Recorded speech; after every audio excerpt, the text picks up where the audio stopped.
Hey everyone, Miss Brooke here. Today we're going to be talking about how I like to plan for my Outschool lessons. So I typically use a mix of things.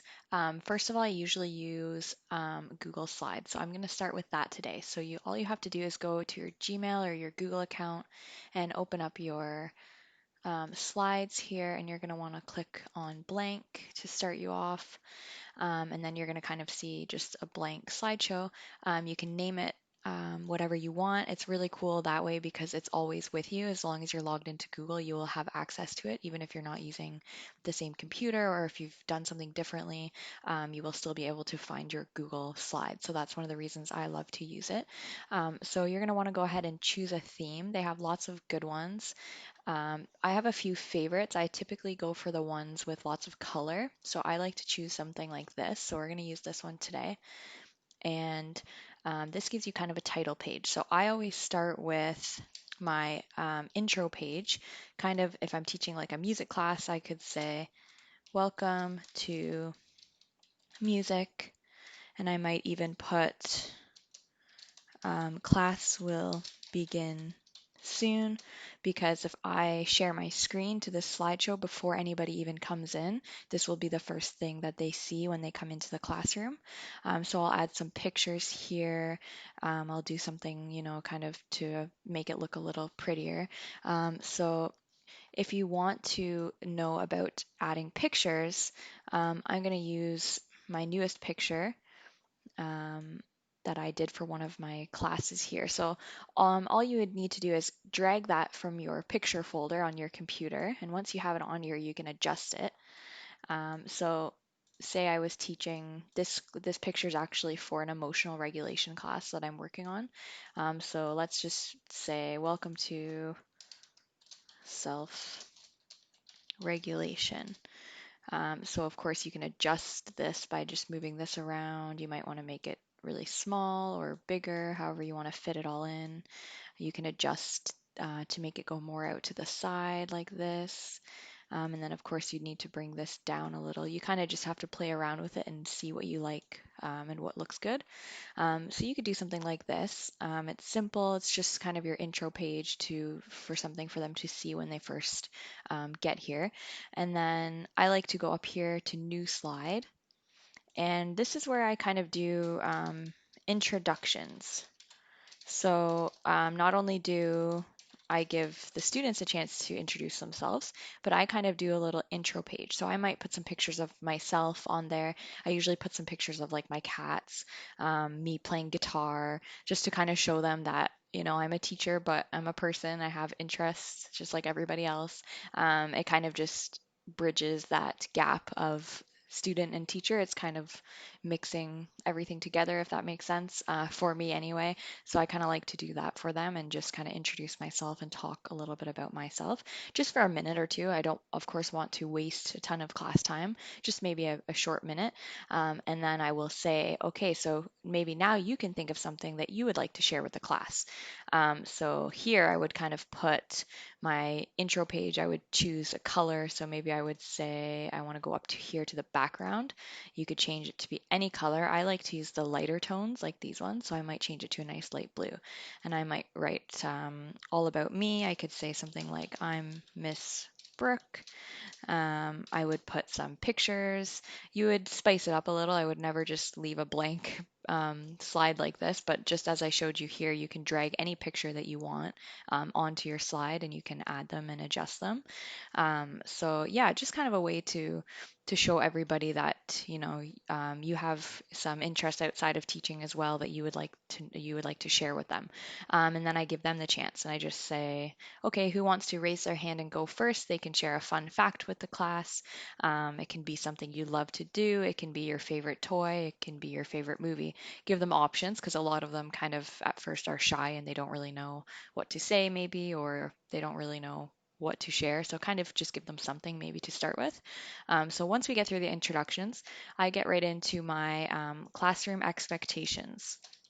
So for my classroom, I don't ever call them rules because they're not really rules. They're what I would expect and what they would expect from their classmates. So if I put kindness, um, respect, listening, something like this. These aren't rules. They're not going to get kicked out necessarily if they're not following certain rules, but it's something that I would expect from a student in my own classroom. And it's something that other students expect from each other because everybody wants to be feeling like they can be kind to each other and, these types of things. So I have that little talk with them at the beginning and I remind them. And then I also might even put a little reminder down here that kind of says, just a reminder, um, please raise your hand if you have a question or comment. And I remind them that this means I want to hear what you have to say.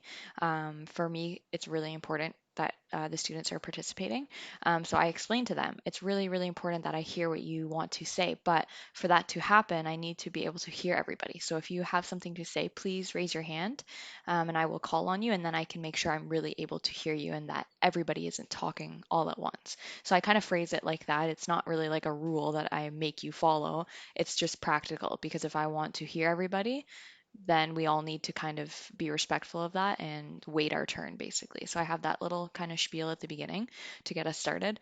So, of course, here again, I would change the background to be more colorful. I would add a lot of images. Um, I usually have like some positive images that say like happy and things like that to kind of go along with my expectations. And then I do one other kind of intro slide before we really get into the content. And this is usually called Are You Ready? So this is kind of my slide where we double check that they have all the materials. I find a lot of my students are really, really good at it. They bring all the stuff that they need. They've checked the class listing for their material list. They know everything. But you do get the odd student where maybe they signed up late or maybe they didn't really have time to check out the class listing properly and they've shown up and they don't have any of the materials. So it's just nice to have a little list here. Mine usually looks kind of like this: pencil, paper, crayons, just things we're going to need throughout the class. And again, I usually put some check marks beside here. Usually, if you go up here to your shapes, there's lots of different shapes to choose from. So I usually try to kind of spice it up with some stars or something.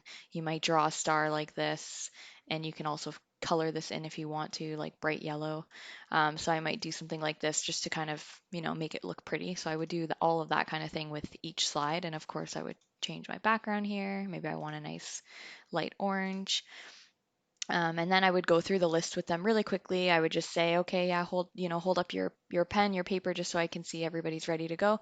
And then we get started. So with that, this is usually my first slide of the actual class. So if I'm teaching self-regulation, I usually do a little bit of a warm-up.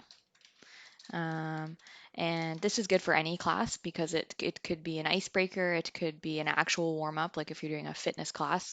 It could be where you're just kind of asking them questions to get an idea of what they already know coming into class. For me, my self regulation one, my warm up is all about warming up our face muscles. So I have a cute little slide that has pictures of myself kind of making different faces, and I get them to make the faces with me and we kind of do a little muscle warm up and I explain to them about, face muscles and we do something like that. So it can just be kind of just to get everybody, involved. I like to do that. Maybe not everybody does a warm up. That's totally fine too. But I find it gets kids kind of involved right away. And then, yeah, you keep going through you can have as many slides as you want. Some people have some questions about timing. So it can be half an hour, 45 minutes. You can plan 20 minutes. You can plan whatever you want. If you've put that into your class listing and the parents have paid for a certain amount of time, that's the amount of time of class. So if they've paid for half an hour, they expect that when their child enrolls and gets to the class, that it will last the entire half an hour. So if you're planning for a long hour class, which most of my classes are 1 hour, you want to make sure you have a lot of extra content because if you have one student, you might fly through that content, right? And then next thing you know, you have 20 minutes left of class, and it's not fair for the student to have 20 minutes obviously that they've paid for and they're not really learning anything extra. So I always like to make sure I have extra review activities. I usually do some matching games at the end where they have to like read a definition that we've talked about in class and match it to the correct word. I even sometimes throw in a word search at the end. Just if I think I'm going to have an extra few minutes, I'll put in a word search that is themed to all the words we've been talking about. I might do fill in the blanks where they have to read the sentence and then write in the answer. When you're sharing your screen on Zoom, there's a feature called Annotate, and you can use it as the teacher, but also the students can use it. So if you have a question that asks them to write an answer in or to match, they can actually do that through annotation, and everybody else will be able to see it. So it's kind of cool because you can say, okay, so and so, do you want to do this one for us? And then they will read the question and they will match it, and everybody can see the answer. So I like to do these types of activities throughout my whole class, but especially at the end for a nice little recap. It can be a great way to make sure you have some extra content. So that would be my biggest suggestion with lesson planning. Always over plan. You don't want to be in a situation where you have tons of time left and you have no content left to give them. So usually I like to plan about 30 slides per slideshow. And that gives me about 2 minutes per slide if it's an hour class. So usually some slides will take a little longer, and that's fine as long as you don't like go through the slides really quickly. You're probably going to have enough content. So that's usually my gauge. Most of my slideshows do have 30, 31, 32 slides, somewhere around there. So that gives you a good idea of something you could aim for if you're planning for 1 hour. If you're planning for half an hour, maybe say 15 or 16 or 17, and just kind of be aware when you're teaching that, okay, we're on slide 6. Okay, what minute am I on? And just kind of keep calculating like that to make sure you're pacing yourself properly. Obviously, if it's an activity that's going to take them 5 minutes or 6 minutes or 7 minutes, that's totally fine. I like to go ahead and just kind of go through everything quickly when I'm finished planning and just kind of estimate how long I think each slide will take just to double check that I have enough. And so far, it hasn't happened to me where I've run out of content, so I've been really lucky that way. But just make sure you have a lot of stuff, a lot of content planned. Other than that, you can get your free photos from Canva. That's the other thing I wanted to show you. So if you go to Canva Photos and you go to stock photos here, there's actually a way where you can search all of these photos. So say you want a picture of a sunflower for your lesson, you can type in sunflower and you can click on free if you don't want to pay for them. And you have all these pictures that are free to use. So now sometimes there can be copyright issues, so you should probably click on each photo and double check about some copyright issues. Canva does say that if you pay for a premium membership, you have access to all of these photos and you don't have to worry about any copyright. I personally still will never use a Canva picture with someone in it because there can be things like model copyrights where they didn't technically get that person specifically their permission to use a picture of their face or something like that. So I try to stay away from anything that makes anybody be able to be identified. Same with logos. I wouldn't use a picture that has any logos of any sort. But a picture like this, Canva would claim that they have had it copyrighted for you and you don't need to worry about that. So I would use, any one of these pictures. You can edit them if you want. You can just download them and put them right into your Google Slides. There's tons of ways. So I'll just show you that one really quickly. If you click download here, it will just pop up right down here. And you can go to wherever your download pictures go normally on your computer. Mine just go to my downloads folder. And you can just drag them. There should be a way you just hold it from your folder and you would just drag it or copy. You can always just click copy, and then you could click over here. You could say paste, and it would be like a huge picture, but you can always edit that too as well. Oh, for some reason my computer is not working. Let's try that again.